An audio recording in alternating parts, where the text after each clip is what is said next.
It's time now to get our beetroot sown. We've got two varieties, winter sown and Janice, both from Tamar Organics. If you haven't checked out video 1, then please do. That gives you lots more information. And if you haven't bought your seeds yet and you'd like to get these varieties, then you can message newsletter and I'll send you the link, or just ask for any other links if you need them as well.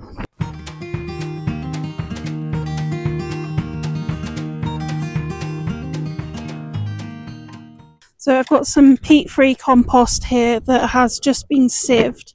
That's just going to make it more air, first of all, in it, more oxygen, and therefore help with germination, but it also removes any of the larger bits that might cause an issue for the seeds to germinate if they sit on top of them. And we're just going to fill a cell tray. I would do these in a cell tray rather than into a small pot and prick them out. They are going to be going straight from our cell trays into the garden. They're not going to be planted into another size tray or anything like that. So this is the easiest, quickest way to get that done.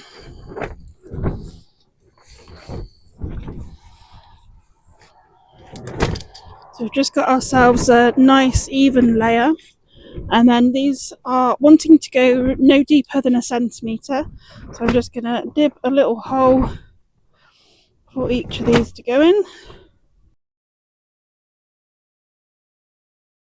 So I'm going to do 20 of the Janice and then 20 of the winter sown.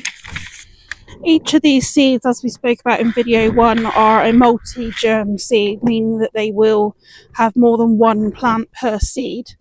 Now, some people will still sow sort of 4 or 5 of these seeds and they'll find them absolutely fine, or they'll thin them down later. I find that 2 seeds is plenty. That leaves me not needing to thin too many down, but also if I add more, they do struggle in my garden. So I'm going to add 2 seeds per cell, but if you wanted to add 3 or 4, then you could do that as well.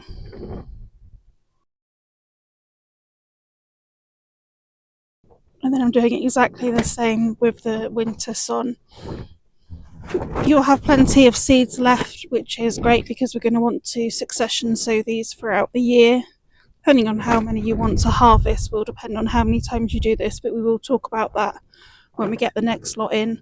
I did discuss on video 1 that some people may want to wait and sow Janice that little bit later, particularly if you're up north, or if you are not wanting to cover them with any fleece being up north.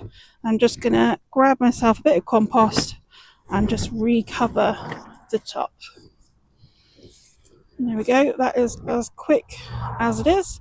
And then all we're going to do now is water them from the bottom, and they're going to sit in the polytunnel to germinate. They don't need huge temperatures to germinate or anything like that.